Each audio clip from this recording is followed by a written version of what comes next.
Well, there we go. I've got about a day and a half into putting this carpeting in. A lot of fiddly farting around.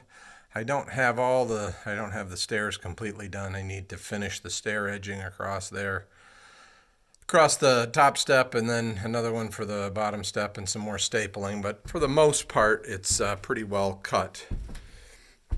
There's the hatch. Got the T-trim going around. It's held in.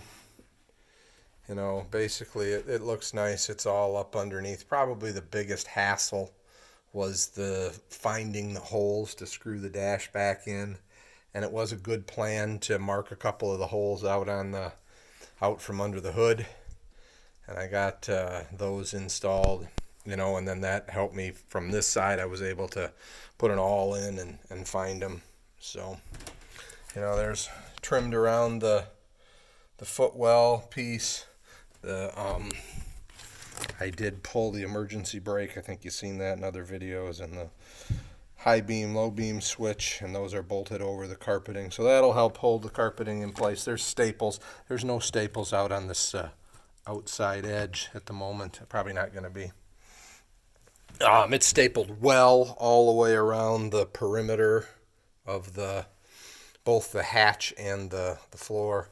Those two seat bases are going to bolt down, going to hold that in even better. So, but it's looking pretty good. I'm pretty pleased with it. Get those side panels in and all that stuff hooked up. And I want to get my seats in, and then I have that big radio head backup camera screen thing I want to mount somewhere. I've got to figure that out. So once I get that done, I think I'm going to look quickly at the amp gauge and figure out why that's flooring before I put the windshield in and have to work, have to pull a dash to work on it. So I think that's a good point. I'm going to go in and have lunch here. I'm just going to show you one other thing that made my job a little harder.